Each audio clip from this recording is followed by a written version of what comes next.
Bien, bueno, buenos días y empezamos hoy con el último de los encuentros que corresponden a este curso que planificamos. El último, si tenemos en cuenta lo que fue la propuesta inicial, recuerden que hay un extra, un bonus track, digamos, que es la posibilidad de que haya un encuentro sobre libros de caballería. Eso está a confirmarse, pero en principio se había pensado y que iba a estar a cargo de la profesora Mariel Cardoso. Bueno, como lo decimos siempre, agradecemos y agradezco puntualmente a la Asociación de Profesores de Literatura del Uruguay, que es la que puso en órbita y dio las posibilidades de que tuviéramos este espacio para algunos repasos, para otros puesta en contacto con un curso que a principio ya desde fin del año pasado creímos perdido o tuvimos por perdido, pero que por lo pronto parecería que vuelve a ingresar en la malla, o sea que repito esto, por lo pronto para lo que tiene que ver con el profesorado de literatura, curso que aparece en el segundo año. Así que desde esa perspectiva o con esa perspectiva es que los estudiantes del profesorado que ya se comienzan su carrera en esta propuesta de reforma, no perderían su curso, que es lo que asumimos que iba a ocurrir cuando a fin del año pasado la malla dio muestras de notorias ausencias. Algunas todavía se está peleando por ellas, ¿verdad? Pero bien, parecería que entonces recuperamos la medieval. Y entonces vamos con el texto que en lo que eran los cursos anteriores es el cierre del programa, y que se discute, bueno, en realidad, que no se discute a propósito de un texto como Celestina, ¿sí? Pero en los hechos, una de las pocas certezas que los críticos manejan, o por lo menos en lo que tienen, digamos que coincidencia, es en esto de que es un texto notoriamente bisagra.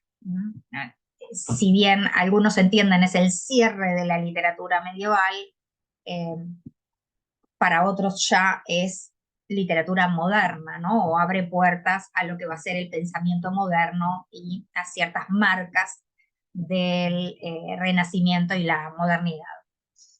Algo de eso probablemente planteemos en el encuentro de hoy, y vamos a ver cómo le hacemos para, en el rato que tenemos, presentar este texto que, que tiene, sí, eh, o que no sé si tiene, pero que está atravesado por la ambigüedad, justamente. El hecho de que el texto habilite múltiples lecturas lo acerca a textos como, por ejemplo, el Quijote, ¿no? Entonces, desde esa perspectiva podemos pensar que es un texto que ya está augurando unas nuevas formas de lectura que no serían, eh, con esto con cuidado, porque es reduccionista, quizá las formas más esperables de lectura y de recepción de los discursos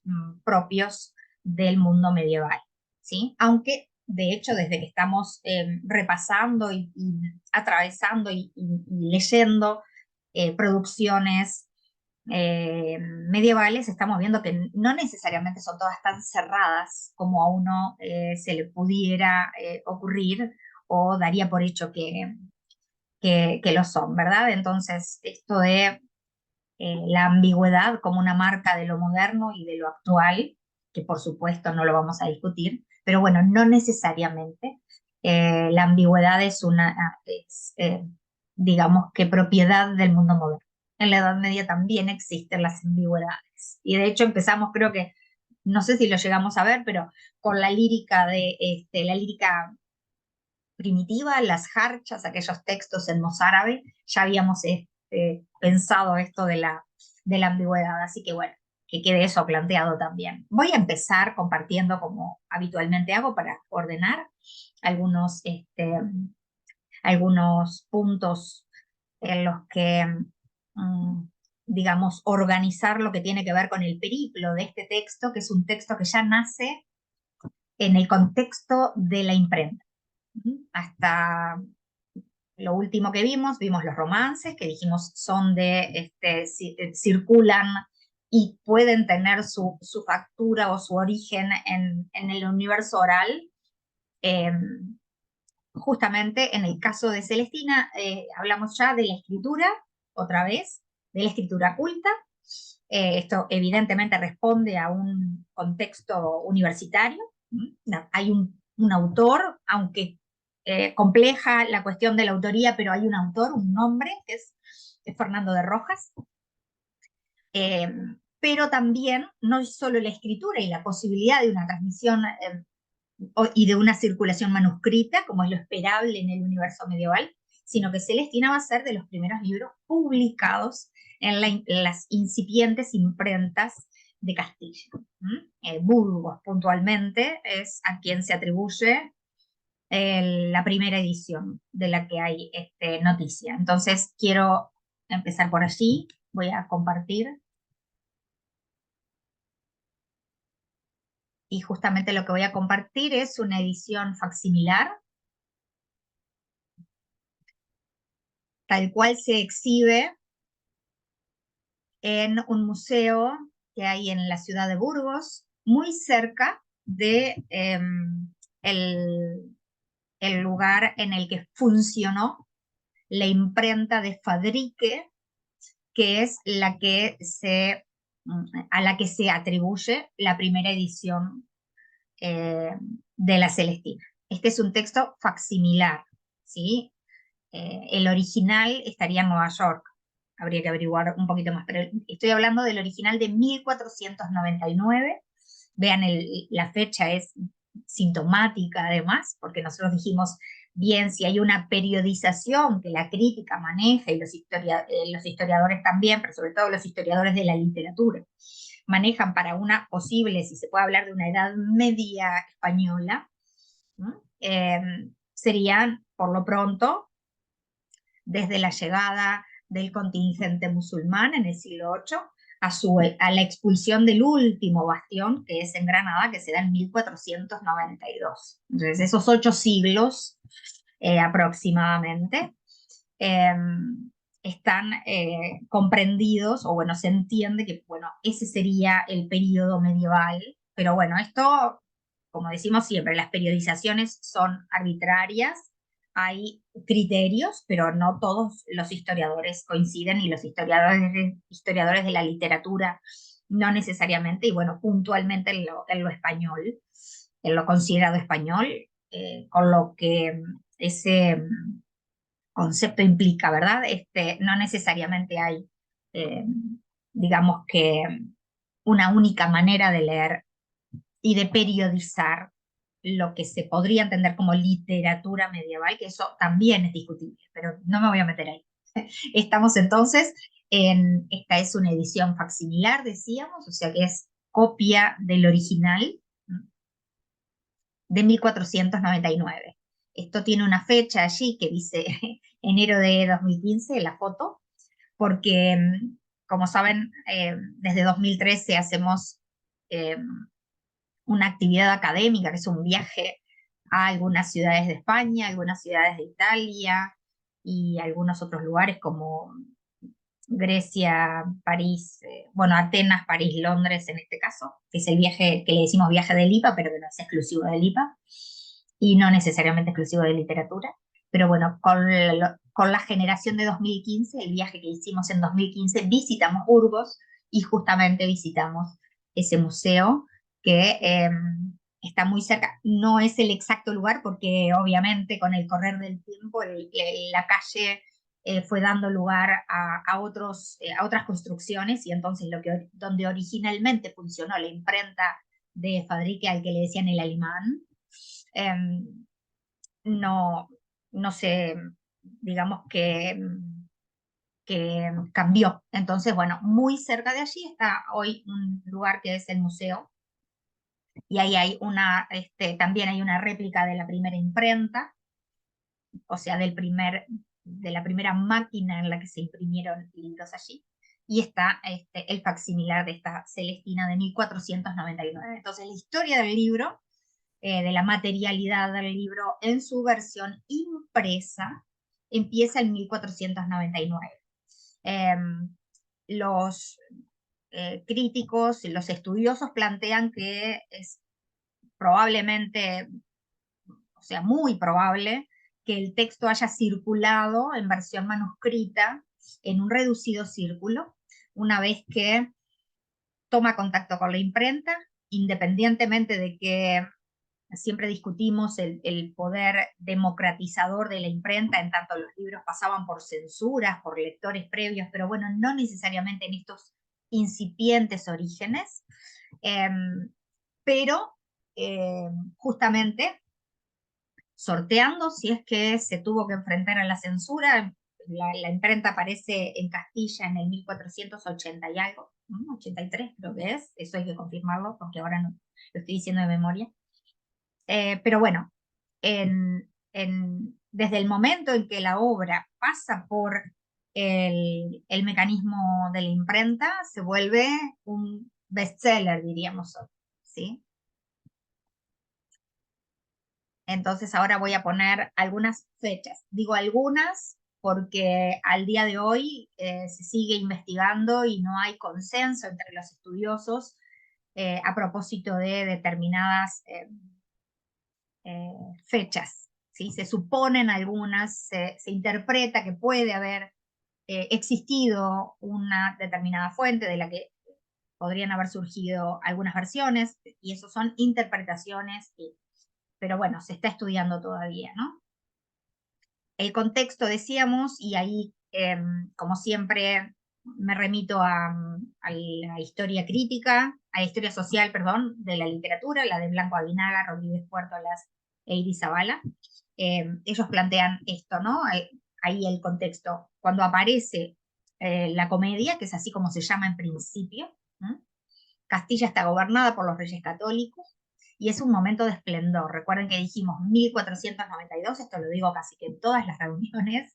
1492 es fecha decisiva para lo que tiene que ver con el afianzamiento de esta monarquía, que va a ser el precedente de unas formas monárquicas que se van a instalar no solo en la península, sino en otras zonas europeas, y que van a tener las marcas de estas fuertes monarquías centralizadas, ¿verdad? O sea, esto también tiene que ver con un giro y con un paulatino desaparecer del universo feudal, pero bueno, los nobles como los grandes señores van a ser sometidos a los principales señores que van a ser estos reyes, ¿sí? Los reyes católicos. Recuerden que en 1492 se expulsa a los judíos, en 1492 se llega a la tierra desconocida que luego va a ser América, o sea, ahí está la expansión, y esto va a ser el origen de lo que luego va a ser el gran imperio de Carlos V, no mucho tiempo después. Y en 1492 aparece la primera gramática de la lengua castellana. Esos son como hitos importantes a tener en cuenta, ¿no? O sea, ha desaparecido, dicen estos historiadores, el fantasma de la guerra civil. Ojo, cuando decimos guerra civil acá, se entiende en lo que podrían ser alzamientos de nobles, algo que conocimos, o por lo menos capaz que dijimos al pasar con la familia de los Manrique, ¿sí? Aquellas internas políticas con los sucesores, justamente, lo que después va a terminar decantando en favor de Isabel la Católica, ¿verdad? Ahí participan los Manrique, bueno, la fecha, ahí estamos hablando del 1470 y pico, ahí estamos todavía en un proceso de medición de fuerzas, digamos, y de opción por un heredero. Se va a terminar decantando la nobleza en función de estos reyes católicos, que van a terminar centralizando el poder, domeñando de alguna manera a los nobles que se hubieran podido sublevar, y entonces por eso hablamos de ese, y se habla de las bases del primer Estado político moderno e imperial. Ahí está el germen. Y lo otro, no menor, es la Inquisición, que también en 1400, a fines del 1480, creo que en 1488, también esta fecha la estoy diciendo desde la memoria, pero bueno, se establece la Inquisición con brazo conjunto al poder político de los reyes, y a partir de allí el control completo sobre la población, ¿verdad? Todo lo que tuviera que ver con posibles disidencias era atendido por esa fuerza de poder que los reyes tienen a favor, ¿no? Esto sale, la Inquisición surge también desde la connivencia con la monarquía, ¿verdad? Bueno, ahí esto es lo que estábamos hablando, y entonces decíamos, en este panorama, en este contexto de esplendor, de alguna manera político, aparece la comedia, que a su vez va a devenir, o sea, primero se llama la comedia, ¿verdad? Está planteada como comedia, pero este es un texto que va a tener un diálogo muy directo con la recepción inmediata y que va a devenir en la posterior tragicomedia. Y esto que se produce a nivel del género, ¿sí? De lo que puede tener que ver con la cuestión del género dramático, si es que eso también es discutido, ahora lo vamos a conversar. Pero bueno, lo que tiene que ver con el género, esta sucesión de un paso de una comedia, pero que no logra convencer su condición de comedia, y que por lo tanto el autor va a fraguar esta expresión que a veces suena al Basilelmo de Sancho, ¿no? Esa cuestión de tratar de convencerlos a todos, y entonces ahí aparece la tragicomedia. Ese devenir también va a funcionar en la interna del texto, ¿no?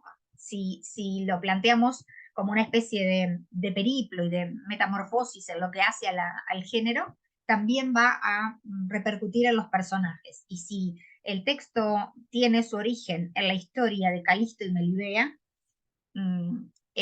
los avatares de los enamorados o los amantes van a ceder espacio al protagonismo de la mediadora, de la figura marginal que es Celestina, que es una vieja, digamos que una tercerona, o sea, una mediadora entre los amantes. Ahora vamos a hablar también de posibles antecedentes.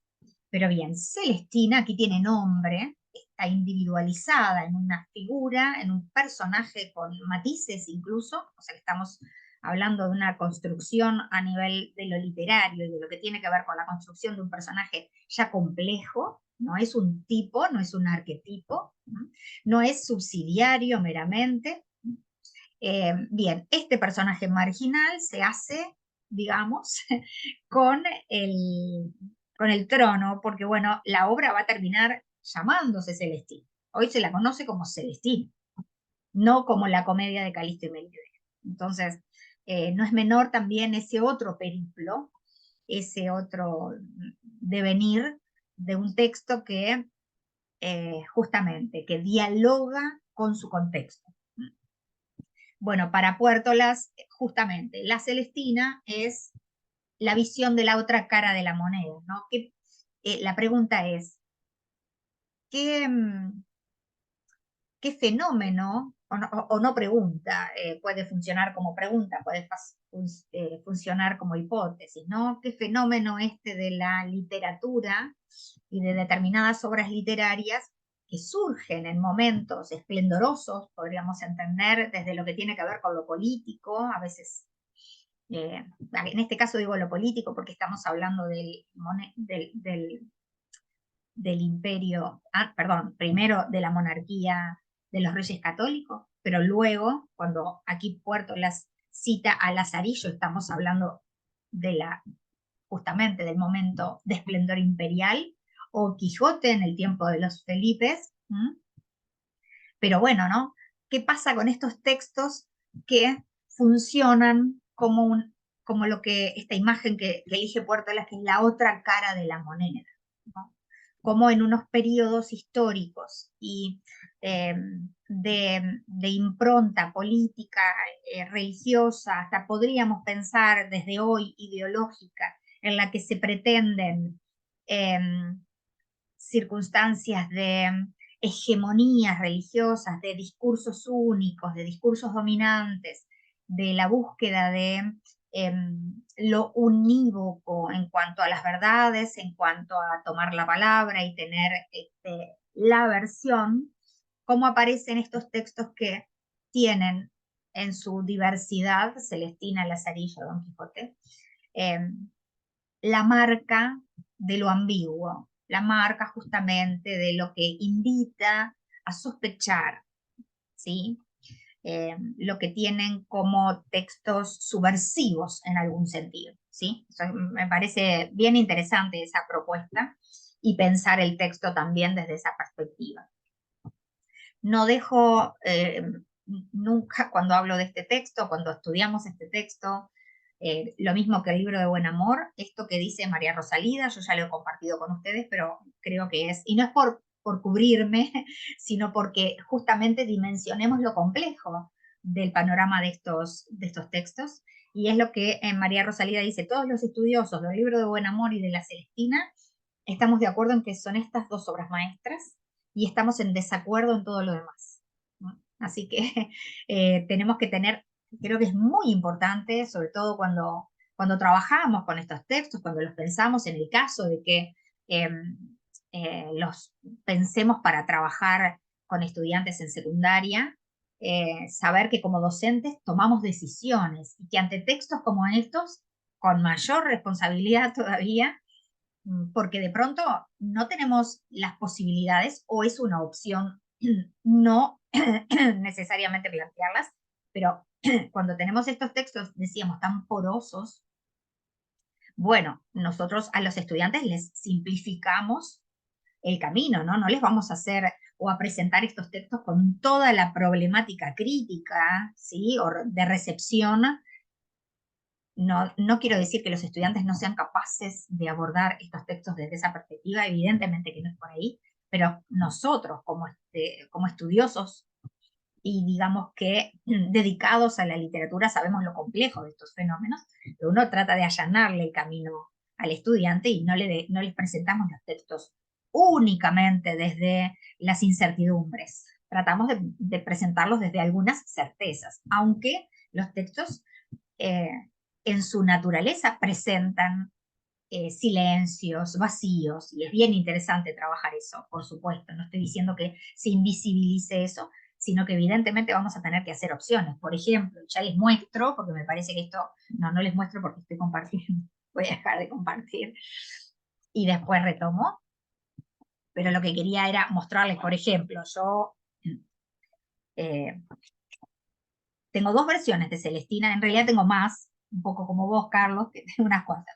Pero, por ejemplo, esta versión de Castalia, que está a cargo de Peter Russell, la edición, cuando uno lo abre, el texto, independientemente de las notas al pie, que a veces son muchas, queda desde lo que tiene que ver con el formato, notoriamente en evidencia la opción de la edición, ¿sí? Como una obra dramática. Tenemos el personaje, dos puntos y su parlamento, ¿verdad? Entonces, y dice escena, dice además,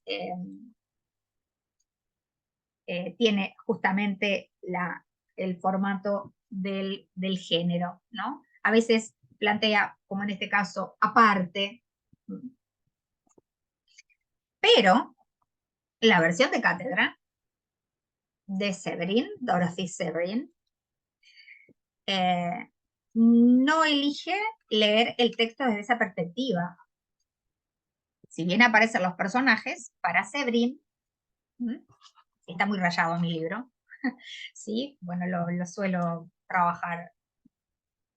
Severin entiende que Celestina no es la única, es en realidad el origen o parte podría ser un hito, pero que tendría ya o sentaría las bases de la novela moderna. Entonces, la edición no dice aparte escena 1, escena, no divide en escenas, sino que simplemente cuando hay un diálogo sí lo marca, porque evidentemente la novela también lo hace, las novelas que nosotros leemos al día de hoy, pero fíjense que ya desde el vamos tenemos respecto de las ediciones si estamos ante una obra de teatro o si estamos ante una novela dialogada. ¿Sí? Esta es una problemática que tampoco de pronto le vamos a trasladar a los estudiantes en secundaria, pero que nosotros vamos a tener que decidir cómo la vamos a trabajar en clase. ¿La vamos a trabajar como un texto dramático? ¿Lo vamos a trabajar como un texto, como una prosa dialogada? Se sabe además de Celestina, porque el propio autor lo plantea en algunos de los textos, de los paratextos que acompañan la comedia. Hay unos textos al final de la obra, algunos atribuidos al impresor. Esto va a ser muy común una vez que la imprenta se instala, el hecho de que los editores, imprenteros, incluso posibles correctores, digamos, hagan transformaciones en lo que es el original que el autor dejó en la imprenta, ¿verdad? Pero lo que yo quería leerles es lo que dice o se atribuye al propio autor. A ver si es esto, si es que está al final.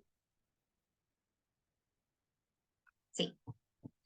El corrector de la impresión, Alonso de Proaza, en los textos que se incorporan al cierre de la comedia y de la tragicomedia, dice el modo que se ha de tener leyendo esta tragicomedia.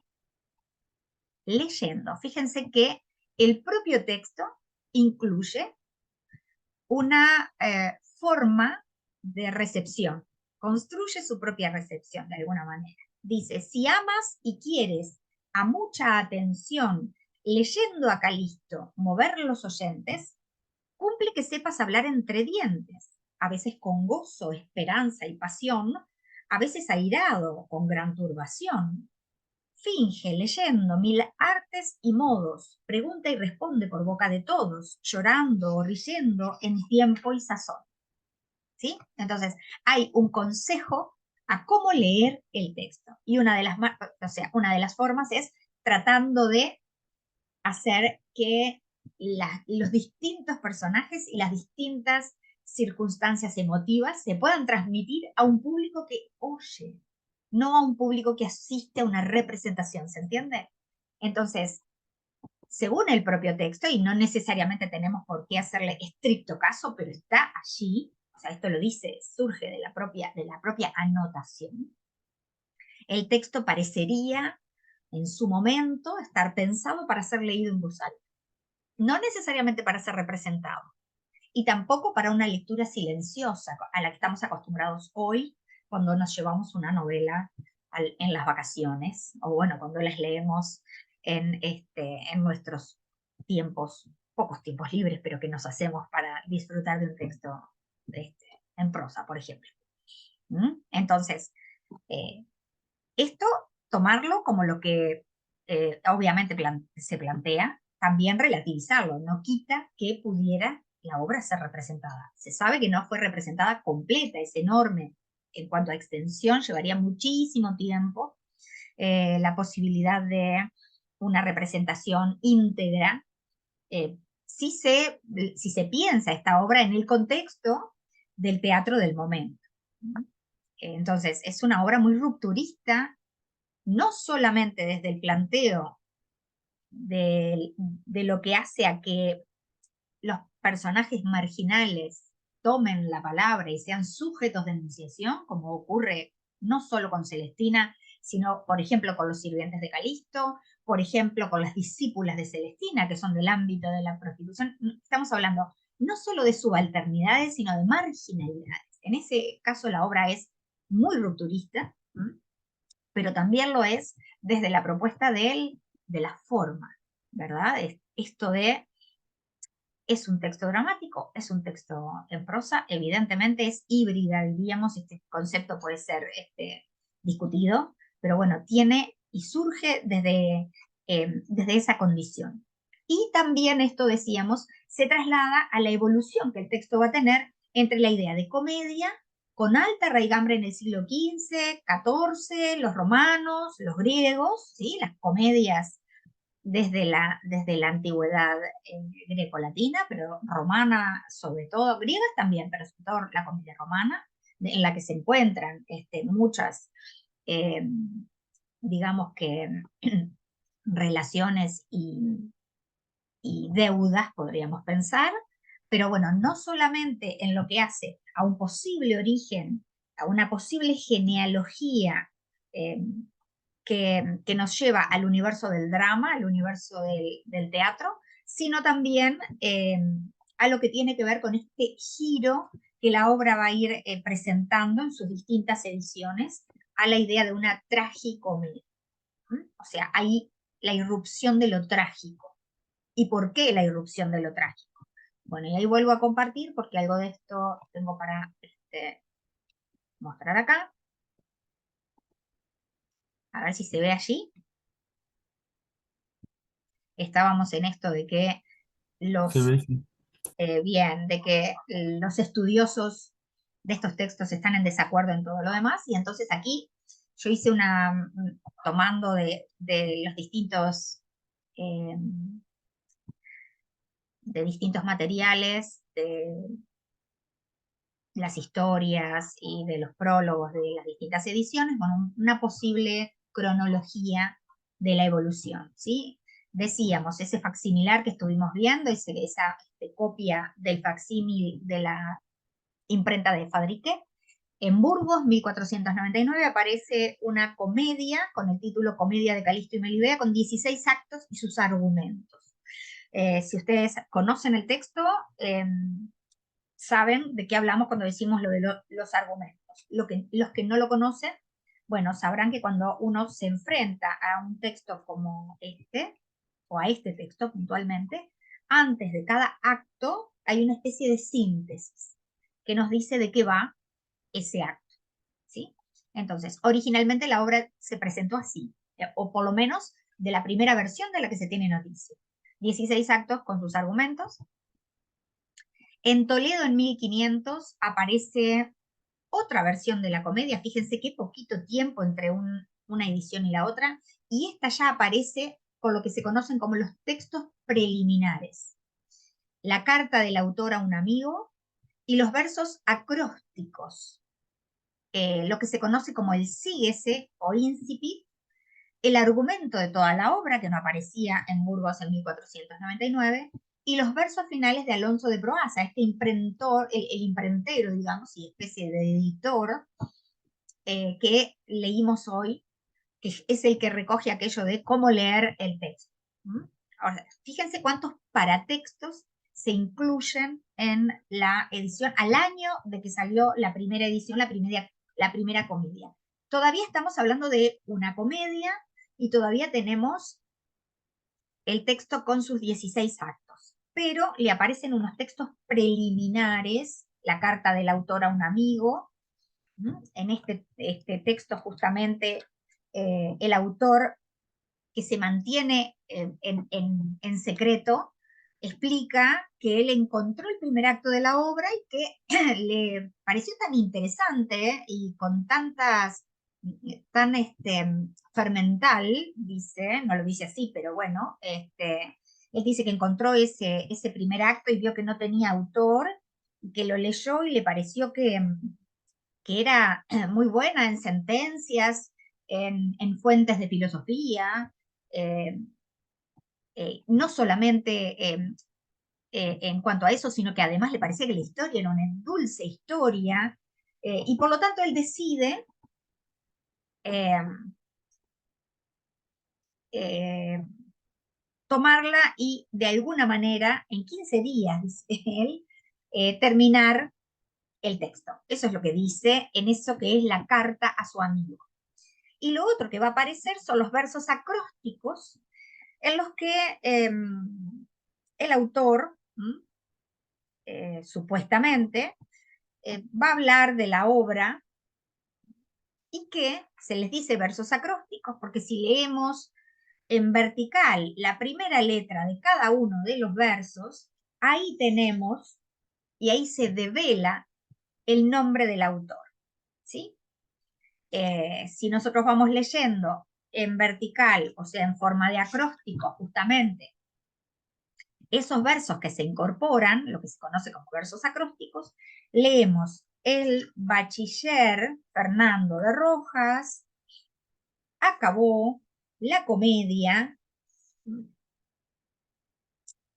de Calisto y Melibea, y dice además que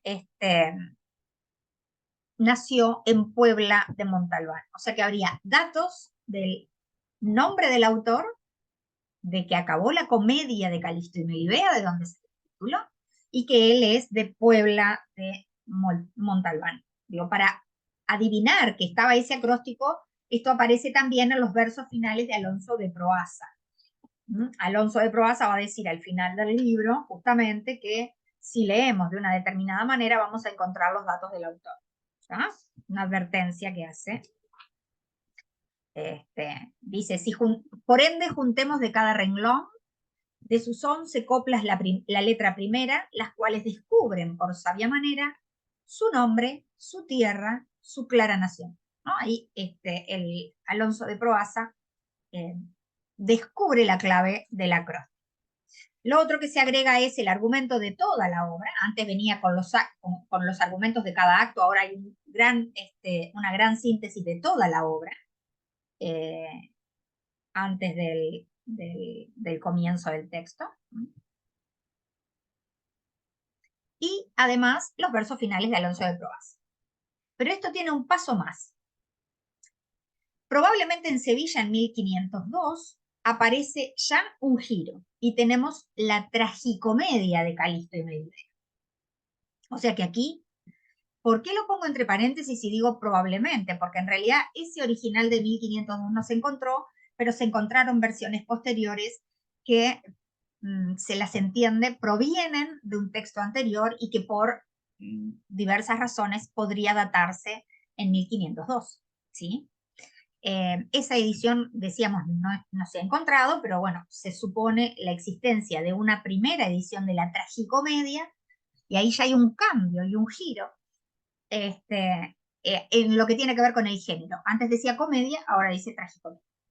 Y eso lo va a explicar Fernando de Rojas en un prólogo. O sea, que ahora, además de la carta al amigo, le incluye un prólogo, y el prólogo está todo él destinado a justificar el cambio de comedia a tragicomedia. No me da el tiempo de detenerme en el prólogo, porque si no nos pasa lo de siempre y no puedo llegar a lo que hace al texto propiamente dicho. Entonces voy a saltearme esto. Bueno, y ahí aparecen además 5 actos nuevos, ¿verdad? Y además otras adiciones menores. O sea que ahora ya la obra no va a tener sus 16 actos, va a tener 21. Y lo que él explica, que extiende, es las referencias porque fue un pedido de sus amigos, a los amores de Calisto y Melibea. Ahí es la justificación que él da en el prólogo, ¿verdad? Bueno, la crítica está irreconciliablemente dividida en dos escuelas o varias, pero bueno, unas que parten de la lectura de Hillman, la judeo-pesimista, que entiende y lee la obra en función de la ascendencia hebrea de Rojas, o sea, Rojas es un converso, ¿sí? Con lo que implica ser un converso en el siglo XV. En el siglo XV, dije bien, sí, XV-XVI. Entonces, bueno, de ahí la opción por la mirada pesimista del texto.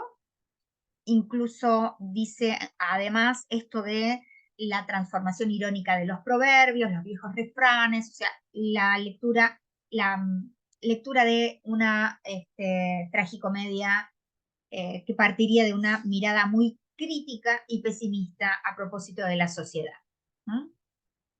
Luego tenemos la cristiano-didáctica, cuyo principal exponente es Bataillon, que él sigue y atiende a lo que el autor plantea en las últimas estrofas y además en lo que tiene que ver con la construcción de los personajes, y entonces ahí Bataillon postula la lectura de Celestina como una obra moralizante, de intención moralizante, que tomaría a los amantes en una perspectiva, sobre todo a Calisto, como una parodia de convenciones y tópicos medievales, sobre todo teniendo como modelo la propuesta de la discursividad amorosa del amor cortés. ¿Sí? O sea, Calisto sería una parodia de los amantes corteses, en general eh, expuestos eh, esos lineamientos en un tipo de literatura muy consumida en el contexto, que es la ficción sentimental. Creo que hemos hablado de la ficción sentimental, capaz que la mencionamos. Cárcel de Amor, por ejemplo, uno de los autores más leídos en la corte de Isabel la Católica es Diego de San Pedro, justamente, bueno, cuyos personajes de alguna manera podrían estar en ese contexto de una discursividad del amor desde la tradición del amor cortés propia del mundo medieval. Bueno, y después está Severin, que lo que dice, o bueno, su lectura atiende más que nada, dice ella, a lo estético, ¿no? Como hay en Fernando de Rojas una intención de apelar a formas de la tradición como la comedia y la tragedia, porque ya no le alcanzan las formas tal como las ha heredado. Entonces, esa necesidad de innovar o de proponer una forma nueva para dar cuenta de lo que tiene para contar, de lo que tiene para transmitir. ¿Sí? Ahí Severin apela a una otra intención, dice, más de orden artístico y estético que necesariamente didáctico o propio de quien tiene que cuidarse por provenir de el ámbito de la persecución, por ser un converso.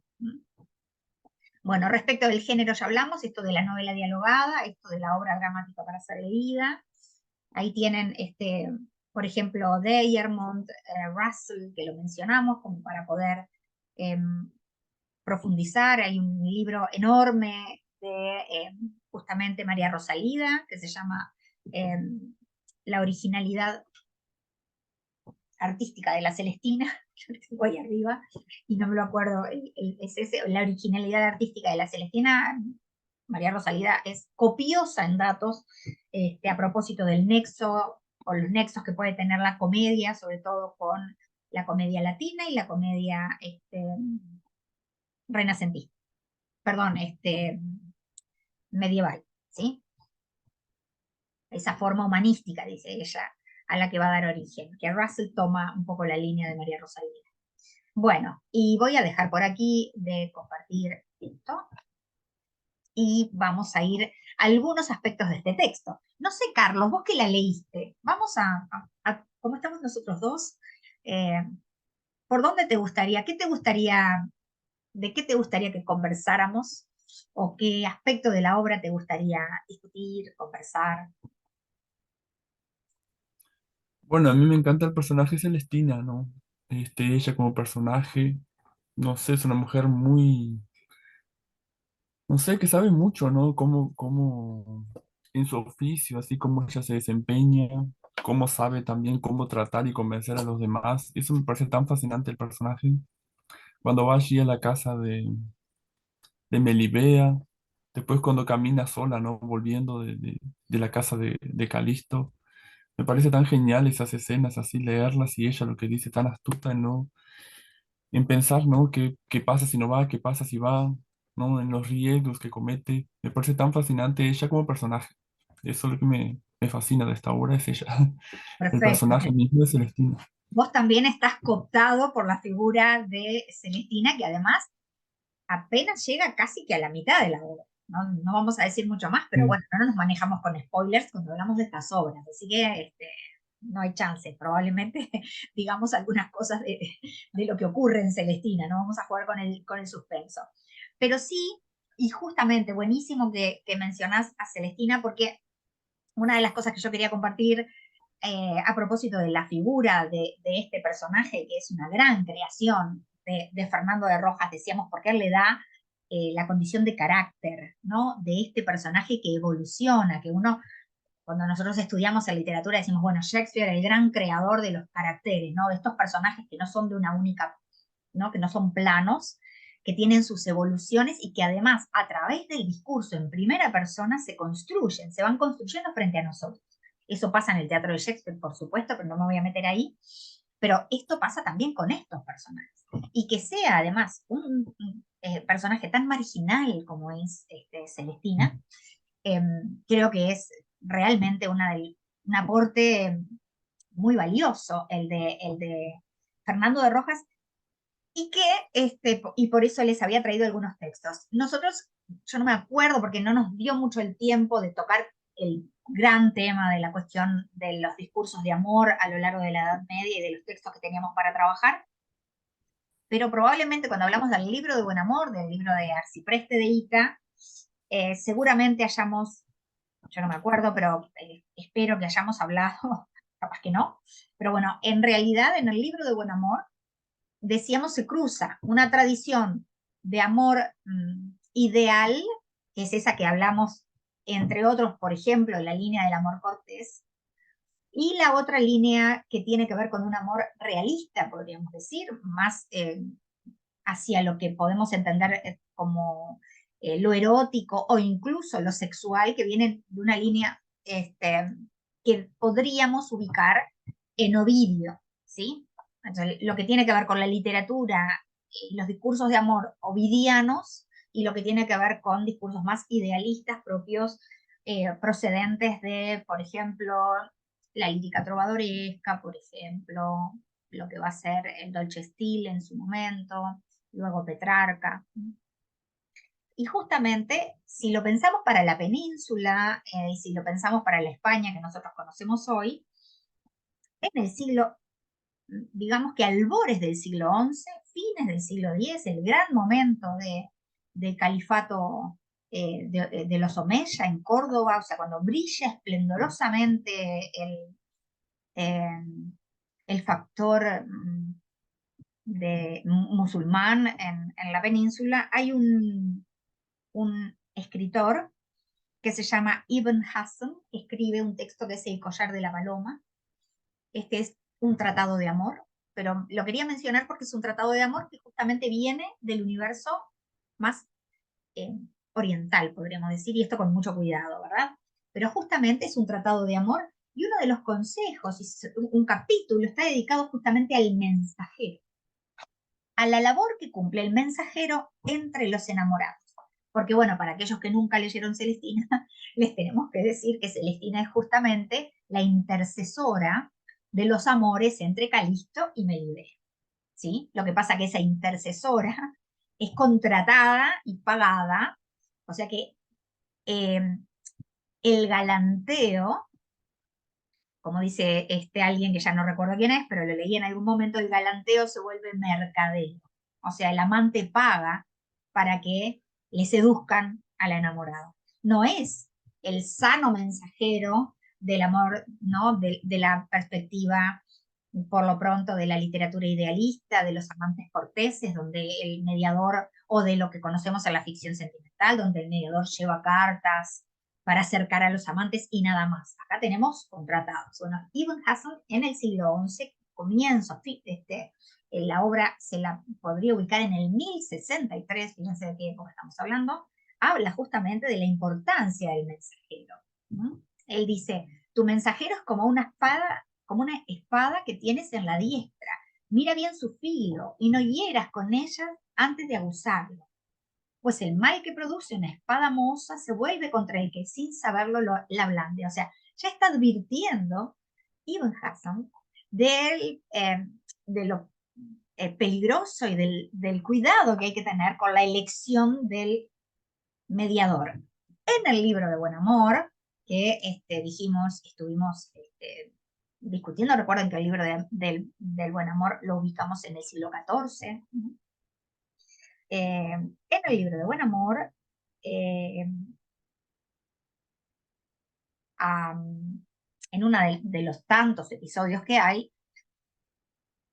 se da un diálogo con la diosa Venus y con el dios Amor, y cualquiera de los dos le aconsejan al enamorado que podría coincidir con Melón, pero que también es el arcipreste, que justamente lo que tiene que hacer es buscar a una, dice, toma de unas viejas que se hacen herberas, o sea que trabajan con hierbas, andan de casa en casa y llámanse parteras, con polvos y aceites y con alcoholeras echan a la moza enojo y ciéganla bien de veras. Acá tenemos ya la perspectiva ovidiana en su momento y vía libro de buen amor, y nos acercamos más a una figura que va después a tener carácter también individual, que es la trotaconventos del libro de buen amor, que son los antecedentes de la figura sin igual de Celestina. Celestina ya es un personaje, como decías vos, Carlos,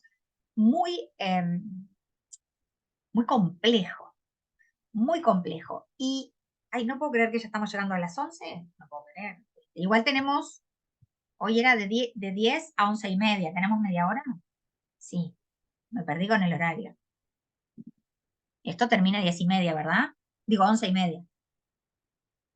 Sí, sí, siempre es así. Ay, yo ya me da algo si ya tengo que terminar. Bueno, no me iba a dar algo, lo iba a hacer a redondear con Celestina y la íbamos a dejar allí.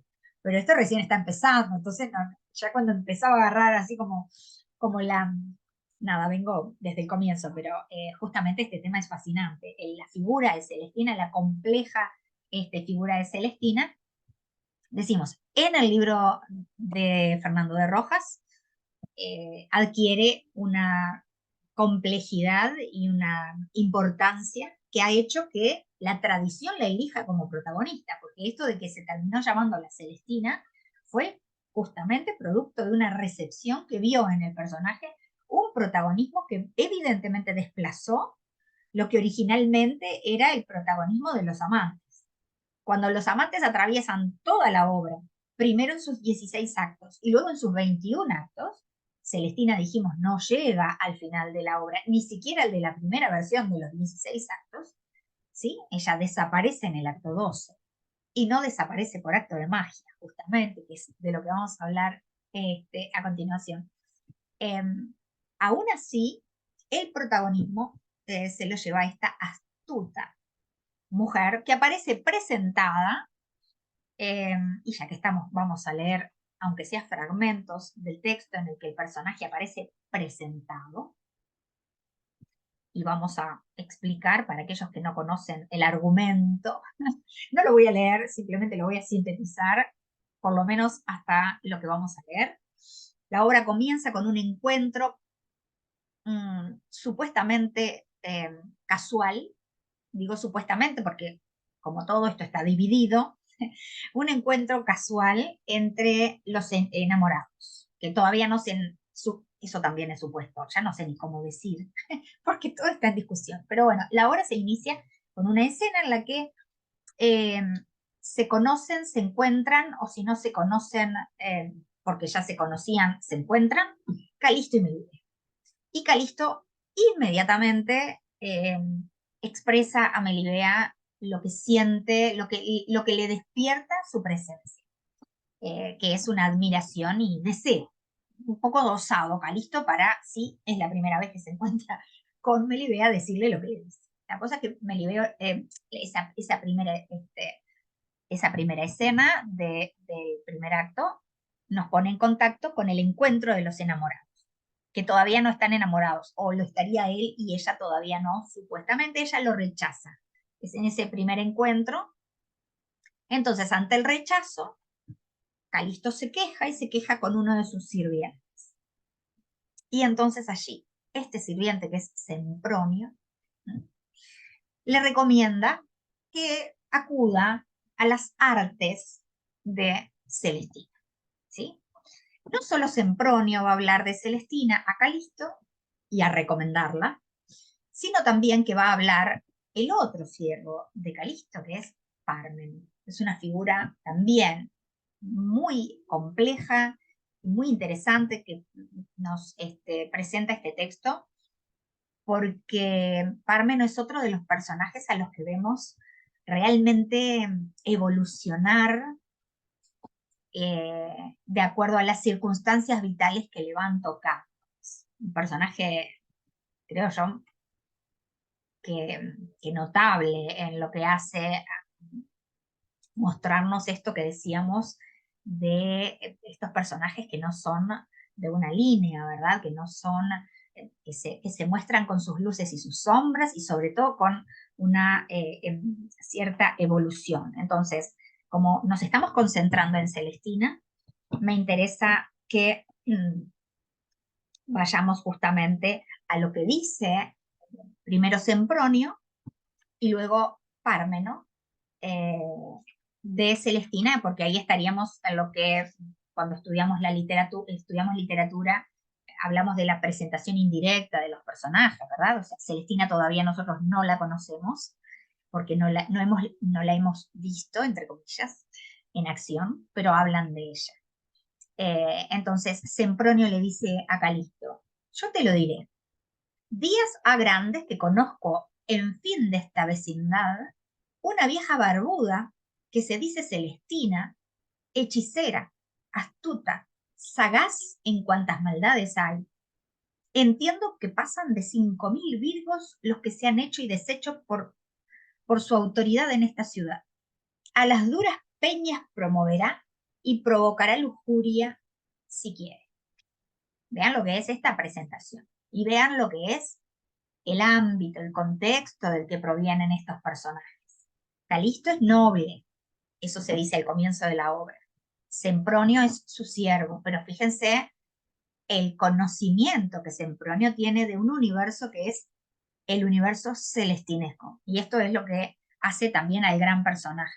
El hecho de que Celestina, como Quijote, se entiende al día de hoy como un mito, ¿no? O sea, de estos personajes que trascienden lo meramente ficcional, ¿no? Y que pasan a la categoría de mitos. Y hablamos de ser un celestino o una celestina al día de hoy, como se habla de ser un Quijote o de mandarse una quijotada o de algo quijotesco, ¿sí? O sea, se ha concebido un mito alrededor de estos personajes y literariamente han también sido el origen de toda una prosapia de obras en la línea, en el caso de Celestina, que se hablan de lo celestinesco o la celestinesca, ¿no? O sea, todas obras que de alguna manera son deudoras del planteo que se inicia con este texto. Entonces, bueno, la figura de Celestina es presentada desde la voz de Sempronio, evidentemente que relacionada con un universo que hoy diríamos de Lampa, ¿verdad? O del bajo mundo. Eh, y tiene justamente todos los indicativos y todas las marcas del universo en el que se mueve. O sea, en esto acá también está la comedia, ¿verdad? Estos personajes ya existían en las comedias antiguas, pero que, lo que decíamos hoy, existían como subsidiarios de las acciones de los personajes principales. Aquí, de alguna manera, consiguen un protagonismo y presentan una complejidad que no los hace aquellos arquetipos o aquellos personajes tipo, diríamos, que bueno, que tenían una función puntual para que los personajes principales pudieran desarrollar sus acciones, ¿no? Acá los personajes adquieren un otro espesor. Entonces tenemos a esta vieja barbuda y en lo que dice Sempronio es hechicera. Y hoy, Carlos, vos planteabas, dice, y dijiste, me parece genial el personaje por lo astuta que es, por el conocimiento que tiene respecto de cómo vincularse con los otros. Y bueno, y acá está una de las cosas que a mí me parece que me da vuelta a la cabeza este texto, y es que nosotros leemos dos Celestinas, o sea, dos textos, dos libros distintos, si decimos, bueno, sí, lo consigue la magia, o no, no es la magia lo que hace que las cosas pasen como pasan. ahí tenemos dos libros distintos. Solo si tenemos en cuenta esto. Es que realmente la capacidad de este saber que maneja Celestina, de este saber, obviamente, saber prohibido, saber que la vuelve un ser marginal, pero al que recurren no solo Calisto, sino autoridades de la iglesia y muchas, o sea, que atraviesa todas las capas sociales. Esto es interesantísimo, no me da el tiempo, no nos da el tiempo, pero piensen esto. ¿Por qué existe en este universo de control eh, que veíamos hoy, hablábamos de la Inquisición, o cuando el libro de Buen Amor en el siglo XIV, ¿por qué existen las trotaconventos? ¿Por qué existen las celestinas? ¿Sí? Cuidado, estamos hablando de literatura, y la literatura no es la historia, la literatura no es la realidad, lo sabemos, pero, ¿sí? De alguna manera estos textos dialogan con ciertas formas sociales del contexto. ¿No? Eh, ¿Qué ocurre en una sociedad? Y acá, si quieren, no me salgo a la España de los siglos XIV, XV, XVI, me quedo en la sociedad que la obra muestra, ¿sí? O sea que estoy en la interna de la ficción. ¿Qué ocurre en una sociedad que tiene tantos controles, que se rige por pautas morales, religiosas, sociales tan puntuales y conocidas por todas, por todos? ¿Qué es lo que ocurre en una sociedad así? Que también hay espacio para una trotaconventos con ese nombre, para una Celestina, fíjense los nombres además, a qué remiten conventos, cielos, ¿no? Y cuáles son sus acciones en las antípodas de lo que esos modos de ser, de pensar y de estar en el mundo postulan, ¿verdad?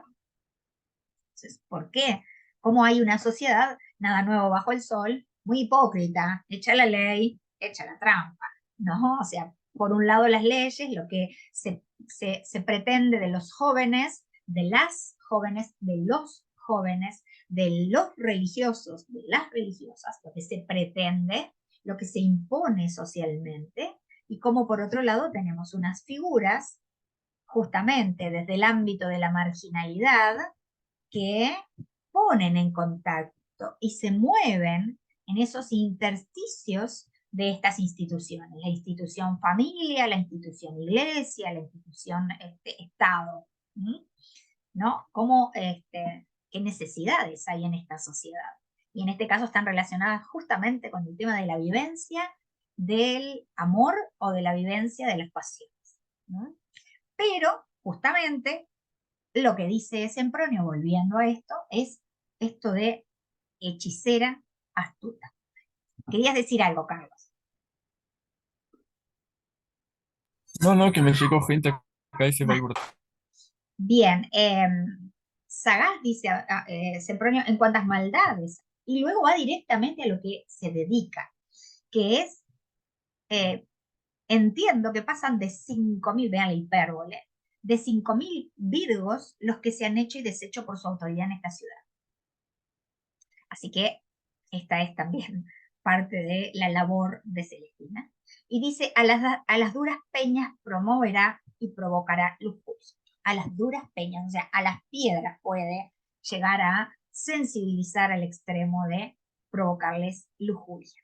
Entonces, la habilidad de Celestina en esta presentación, y esto que ya la obra nos presenta desde el vamos, porque Calisto necesita de una mediadora con estas características si sus intenciones con Melibea son las que corresponden a un noble respecto de una noble, porque ella también lo es, aunque ahí podría haber algunas diferencias, quien viene más del ámbito burgués, digamos, quien es un noble más de aristocracia, pero en definitiva estamos hablando de que en principio Calisto y Melibea podrían casarse perfectamente. Sin embargo, Calisto no elige ese periplo. Y Sempronio presenta a Celestina así. Y yo quisiera ir ahora a la gran amplificatio que es la presentación del personaje, pero a través de la voz de Pármeno. Porque creo que tenemos que, no, o sea, no nos podemos saltear. Lo que dice Pármeno es él. Y después la vamos a ver a ella en acción y ahí vamos a tener ya esto que decimos de esta obra, ¿no? Las perspectivas. Sempronio dijo lo que dijo. Ahora vamos a ver lo que dice Pármeno. Eh, lo que ocurre entre una expresión y otra es que Sempronio se pone a las órdenes de Calisto y la va a buscar a Celestina, ¿sí? Y la trae. Y cuando Pármeno ve que Sempronio viene con Celestina, le quiere advertir a Calisto quién es Celestina. Digo, Pármeno y Sempronio funcionan también de alguna manera en parte tradicional, como esos dos, el siervo Servus Fallax y Servus Fidus, o sea, el que es el fiel y el otro. ¿No? Un poco se mueven así Sempronio y Pármeno con la riqueza que le aporta Fernando de Rojas, que dijimos se sale de los modelos y crea personajes que evolucionan puntualmente y especialmente Pármeno, ¿verdad? Servus Fidus y Servus Fallax. Creo que es, no sé si los estoy pronunciando bien, Fallax o es Fallax, pero bueno, ahí tenemos los dos tipos de sirvientes. El que de alguna manera se quiere aprovechar de las locuras de su amo o de sus omisiones o de aprovecharse, y el otro que es leal y trata de advertirle que se puede meter en un problema. Y acá está el tema de que Calisto es como es, Calisto es un gran corruptor de sus siervos y, y no se va a comportar como el noble que corresponde. En realidad en esta obra nadie se comporta como corresponde que se comporten según determinados preceptos, ¿verdad? Entonces, la primera expresión de Pármeno es: Señor, Sempronio y una puta vieja alcoholada daban aquellas porradas. Ellos están golpeando la puerta fuertemente, Sempronio y Celestina. Entonces, la primera expresión de Pármeno es eso: Sempronio y una puta vieja. Fíjense, ¿no? Lo que había dicho Sempronio a propósito de que era astuta, de que se encargaba de reconstruir Virgos, de que era hechicera, y ahora Pármeno directamente la relaciona con un universo de marginalidad. Si es vieja y es una puta vieja, ya estamos hablando, en general, el personaje de la trota conventos, o sea, de estas viejas mediadoras, ¿no? Que con alguna excusa y generalmente con un disfraz, con algo que justamente con algo que les cubre, vender maquillaje, vender hilos, telas, siempre lo que hacían era justamente esconderse detrás de esos posibles oficios para acceder a la vida encerrada de las jóvenes a las que querían poner en contacto clandestino, evidentemente, con los enamorados, ¿no? O con sus amantes. Entonces, estamos hablando acá de que a estas mujeres en general se les atribuye un pasado de prostitución. Y ahora ya no lo pueden ejercer por cuestiones de edad, evidentemente, pero se desempeñan y de alguna manera su subsistencia está en eso. Celestina lo va a decir muy, no sé si lo voy a encontrar ahora, pero a ver si pudiera encontrarlo. Ella les dice que se ha dedicado a esto, ¿no? A ver si...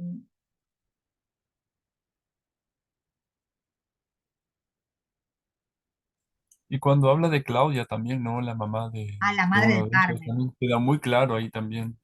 Ni que hablar, yo porque ni pienso mencionar ese, voy a mencionar, no me voy a meter con la mamá de Parmeno, pero bueno, sí, tuvieron un pasado juntas también.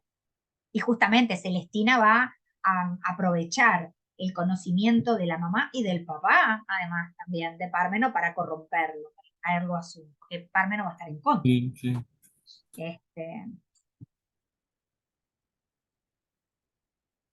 Quisiera encontrar el momento, que no sé si voy a encontrar, en el que ella dice, Acá, se lo dice a Sempronio cuando le reclaman el pago después de haber eh, cumplido, digamos, con el trabajo que por el que se los contrata, que es hacer rendir a Melibea. Celestina le dice a Sempronio, ¿quién soy yo, Sempronio? ¿Quitásteme de la putería? Calla tu lengua, no amengues mis canas, que soy una vieja cual Dios me hizo, no peor que todas. Vivo de mi oficio, como cada cual oficial del suyo, muy limpiamente. A quien no me quiere no le busco. De mi casa me vienen a sacar, en mi casa me ruegan. Si bien o mal vivo, Dios es el testigo de mi corazón. Y no pienses con tu ira maltratarme, que justicia hay para todos y es igual. También seré oída, aunque mujer, como ustedes muy peinados. Déjame en mi casa con mi fortuna. Y tú, Pármeno, no pienses que soy tu cautiva por saber mis secretos y de mi vida pasada, y los casos que nos acaecieron a mí y a la desdichada de tu madre. Bueno, y ahí creo que esta conciencia de Celestina a propósito de quién es y qué es lo que hace, y vieron cómo defiende su oficio justamente y cómo lo atribuye a Dios. Dice, Dios es el testigo de mi corazón, si mal o bien vivo. Eso le dice a Sempronio. Yo quería mencionarles eso porque ahí es la palabra de Celestina que de alguna manera justifica por qué y cómo se dedica a lo que se dedica. Y retomo entonces la primera expresión de Parmeno cuando dice una puta vieja alcoholada. Acuérdense que alcohol, vender alcoholes o estar alcoholada no es que ha bebido, que es lo que podríamos interpretar hoy, sino que esto tiene que ver con un maquillaje que se generaba, que era oscuro, se usaría como una sombra, ¿verdad? Y que tiene su origen en un término árabe, justamente. Alcohol, que era ponerse eso oscuro sobre los ojos, en principio para protegerse de los soles y de los calores, y que luego funciona como un maquillaje. Por eso el tema de la vieja alcoholada. Pero a la vez, las mujeres que estaban muy maquilladas o que se mostraban muy maquilladas eran justamente aquellas que buscaban llamar la atención sobre sus cuerpos. Por eso el hecho de que Celestina sea caracterizada en estas palabras como una vieja alcoholada da cuenta de probablemente su origen, o bueno, su pasado en este caso, ¿no? Pero un poco más adelante, porque Calisto se espanta cuando Parmeno le dice lo de la vieja puta. Y Parmeno le dice, ¿por qué, señor, te matas? ¿Por qué te congojas? ¿Tú piensas que es vituperio en las orejas de esta el nombre que la llame? No lo creas. Que así se glorifican lo de oír como tú cuando dicen diestro caballero es Calisto. La obra tiene mucho de humor también, por supuesto, ¿no?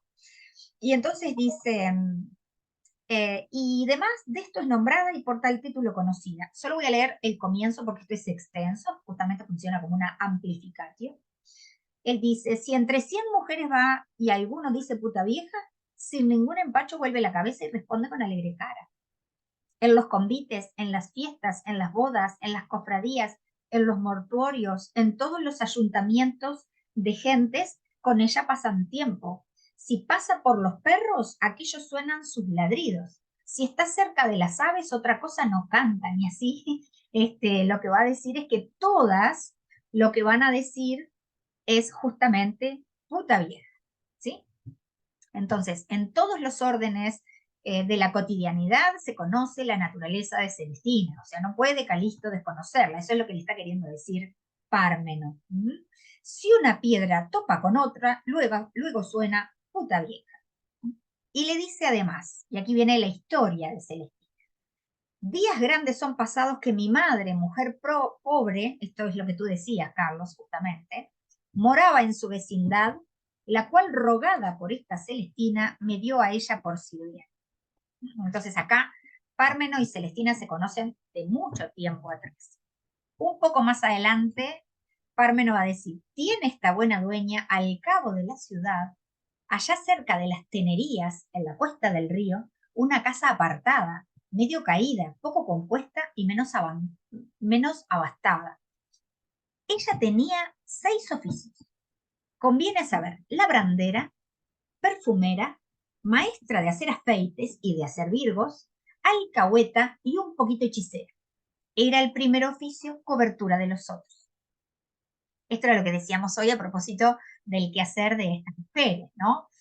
Como el primero, que era labrandera, que es costurera, y fíjense el doble sentido, porque cose, pero es la que hace justamente esa fina tela tejida que va a hacer engaño de aquellos hombres que contratan mujeres supuestamente vírgenes, pero que en realidad, gracias al oficio de Celestina, pasan por vírgenes.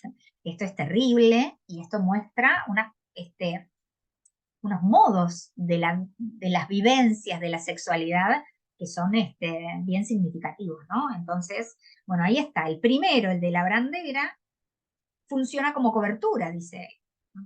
Es alcahueta, maestra de hacer afeites, o sea, maquillajes, virgos, hechicera, y bueno, a continuación tenemos un extensísimo retrato de Celestina que nos muestra incluso su laboratorio, porque una de las cosas a las que se dedica Pármeno a explicarle a Calisto es lo que implica ese saber de hierbas. Por eso cuando se habla de herbera, y aquí ya pasa al límite y pasa a lo de la hechicera, ¿sí? En su casa hacía perfumes, falsaba estorques, menjuí, ánimes, ámbar, algalia, polvillos, almizcles, mosquetes. O sea, ahí vamos justamente ingresando en lo que tiene que ver con sustancias permitidas en principio, y ya luego en la lista aparecen ya no maquillajes, ya no productos aromáticos, sino que aparecen aquellos que pueden pasar de lo medicinal permitido a lo que pueden ser afrodisíacos, esterilizantes, fertilizantes, ¿sí? Mm, digamos que aquellos que pudieran atender enfermedades venéreas. O sea, ahí está lo que hace a sus otros, a sus otras ocupaciones, ¿no? Se cierra un poco parte de uno de estos primeros retratos diciendo que esto de los virgos los hacía algunos de vejiga, otros de punto, o sea, los hilaba. Hacía con esto maravillas, que cuando vino por aquí el embajador francés, 3 veces vendió por virgen a una criada que tenía. Eso dice Pármeno a propósito de las habilidades. Y un poco más adelante va a decir Pármeno, pintaba figuras, decía palabras en tierras. ¿Quién te podrá decir lo que esta vieja hacía? Y dice además, y todo era burla y mentira. Bueno, si nosotros le queremos hacer caso a Pármeno, las palabras de Pármeno, cuando dice y todo era burla y mentira, de alguna manera ponen en tela de juicio la habilidad de la magia a la que se le puede atribuir a, a, a Celestina. En todo caso, según Pármeno, era burla y mentira. Para otros, la magia va a funcionar.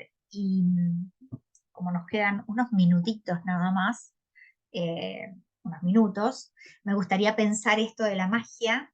Bueno, a ver, no, te dejo, Carlos, a que plantees de repente alguna inquietud sobre la que quieras que conversemos, si te interesa algo en particular. No, no, está bien lo que pensabas, lo de la magia, que sería, eso está bueno. Bueno, como es tan enorme la obra y no nos podemos dedicar a todo, a los enamorados yo también los dejé muy cómodos en un segundo puesto, pero quisiera dejar planteado acá, que me parece que es muy interesante, esto de Celestina como una sagaz hechicera o como una astuta mujer que entiende la psicología y las necesidades de los otros, ¿no? Ojo, entiendo que esto puede ser también como muy esquemático, es una cosa o es la otra, pero a lo que vamos es a lo que decíamos hoy, cómo la obra presenta estas porosidades, esto se nos vuelve como esquiva. Y si nosotros atendemos a lo que dicen los sirvientes, que lo están, y lo que dice la advertencia de Pármeno a Calisto no le va a importar nada. Yo les decía, Sempronio habla de Celestina de una manera, Parmeno de otra, y después cuando en el mismo acto, cuando Sempronio la va a buscar, ahí la vemos en acción. Las primeras palabras de Celestina, y a ver si lo encuentro, cuando la va a buscar para llevarla a lo de Calisto, eh, es justamente Celestina diciéndole a una de sus discípulas, Albricias, Elicia, Sempronio, le avisa que viene Sempronio, ¿no? Elicia es una prostituta encubierta, digamos, de alguna manera, le dice, eh, che, y Celestina le dice, ¿qué pasa? ¿O por qué? Y entonces Elicia le dice, porque está aquí escrito. Entonces fíjense que viene llegando Sempronio, que se considera el enamorado de Elicia, y Elicia está con un cliente. Entonces le dice Celestina, mételo en la camarilla de las escobas, presto, dile que viene tu primo y mi familiar. Entonces, las primeras palabras de Celestina son geniales. ¿No? Acá hay una maestría digo, están los que dudan de que sea verdad que Fernando de Rojas haya encontrado ese acto 1 y lo haya continuado y no sea el creador de toda la obra, porque hay una lógica que atraviesa toda la novela, perdón, toda la obra, yo le metí novela. Entonces, estas primeras palabras de Celestina, engañando a Sempronio, ¿sí? O sea, la vemos en acción engañando a quien se las da de gran conocedor de la psicología femenina y de quién es Celestina y de cómo actúan las mujeres. Mucha misoginia, además, en la obra también, por supuesto. Creo que es genial, ¿no? Porque eh, justamente están ahí ella y Elicia engañando a, eh, a Sempronio. Entonces, y retomo para ir cerrando esto de cuánto de magia, cuánto de conocimiento. ¿Y por qué lo planteo? Porque, bueno, un poco lo planteaba Carlos, y porque decíamos, nos da dos lecturas bien distintas de lo que ocurre en el texto, nada más y nada menos. ¿Qué es lo que va a ocurrir? Bueno, Calisto la quiere contratar, queda totalmente seducido. Si acá hay una gran seductora es Celestina, ¿sí? Que los tiene a todos en sus manos, aunque ella también va a tener sus errores. Hay una lectura que es la de Puerto, las que yo se las recomiendo y que me parece bien interesante, que este es un otro gran tema, pero no es inabarcable en el espacio que tenemos, que es cómo los personajes en la obra, en Celestina, lo que los personajes dicen, parecen no poder ponerlo en hechos. Como que conocen lo teórico, diríamos, ¿no? Hay un autor que habla de la niebla semántica. A mí me encanta esa imagen porque da cuenta de un universo en el que las personas no se entienden, ¿sí? O no logran desentrañar. Esto lo habíamos visto asomándose con los romances. Y creo que acá llegamos, y esto es, me parece que por eso la obra como bisagra de un universo con el otro. O sea, ya no hay respuestas claras. Cuando Celestina cree que ha conseguido unas cosas, no las ha conseguido. Cuando Melibea cree haber conseguido, en fin, a todos los personajes, Sempronio, Parmen, el propio Calisto, ¿no? Dicen, conocen las máximas, los proverbios, los refranes, pero no o sea, en los hechos después hacen otra cosa, dicen una cosa y hacen otra. Esa relatividad de los acontecimientos, digamos, deslizarse entre lo que es la palabra y el hecho es formidable y creo que es una de las grandes muestras del perspectivismo del texto y de esto de la ambigüedad, justamente, ¿no? Entonces, Celestina es contratada para que acerque a Melibea con Calisto. Calisto la contrata, le va a pagar, le paga también a sus siervos y por eso se habla de Calisto como un corruptor. ¿Mm? Obviamente que acá todo está corrupto en esta sociedad. Y entonces Celestina va a casa de Pleberio, que así se llama el padre de Melibea, y la excusa es un cordón, lleva un cordón donde ahí hace la hechicería, que es la filocaptio. O sea, un cordón que le va a llevar de parte de Calisto para que Melibea lo bendiga de alguna manera y se lo dé, para que Calisto se cure de un mal. Esa es la excusa. En ese cordón, Celestina va a hacer su magia y de ahí se va a hablar de la filocactia. Y les dejo el planteo y voy cerrando acá y les agradezco a todos, a ti Carlos, que has estado siempre ahí conversando y atento. Cierro con esto de cuánto hay de responsabilidad en una Melibea si la joven expresa del, eh, de, una, de un hechizo, ¿no? ¿Se cortó, Carlos?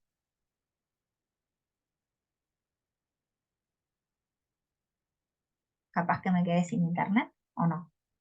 Bueno, voy de vuelta con el planteo. ¿Cuánto Yo hay? me quedé, se ¿Cuánto escuchó hay? cortado la pregunta. Claro, ¿cuánto hay de responsabilidad de Melibea si está hechizada por Celestina? Si Melibea está hechizada por Celestina y se entrega a Calisto como se entrega, entonces no habría en ella una responsabilidad, no habría en ella un libre albedrío. ¿Mm? Ahora, si lo de Celestina es astucia y capacidad de convencer o de hacer sacar a la luz lo que ya está en la interioridad de Melibea, y la propia Melibea no puede asumir o no quiere asumir por cuestiones sociales, bla, bla, bla, bla, ahí las cosas ya son distintas, ¿no? Es que hay en Melibea algo proclive a vivir la pasión que vive con Calisto saltándose todas las normas, porque ya Melibea lo quiere así, y Melibea es así, o la magia, la hechicería, tiene su mediación y entonces actúa hechizado. La pregunta queda, y la dejo allí, justo como para cerrar y vean qué distinto entender el texto o leerlo si pensamos una cosa o pensamos la otra y vayan al texto, que el texto tiene respuestas para las dos posibilidades. De ahí su ambigüedad y cuando una obra se plantea desde la ambigüedad es compleja, pero a la vez como lectores tenemos que agradecerla porque se nos está dando una participación que nosotros solemos atribuir a los textos de hoy y en realidad ya desde el universo medieval esto es parte del contrato de lectura. Así que con esto creo que quedamos más que cumplidos con las propuestas de lo que podríamos decir literatura y si no discursos que nos vienen desde el mundo medieval y desde lo que hoy nosotros decimos literatura española en lengua castellana en su mayoría. Así que bueno, gracias a todos y espero que esto los invite a profundizar o a leer Celestina sin ningún eh, obligados, ¿sí? Sí, sin ninguna línea forzada, sino con la libertad a la que nos invita Fernando de Rojas, ¿sí? Bueno, muchas gracias a todos, a Aplu de vuelta, a ti, Carlos, a los que han asistido sábado a sábado, y si alguno escucha, también ahí, a los que están escuchando, tal como nos invitaba de alguna manera Fernando de Rojas a la lectura de Celestina. En fin, muchas gracias. Gracias, gracias. Nos cruzaremos, Carlos.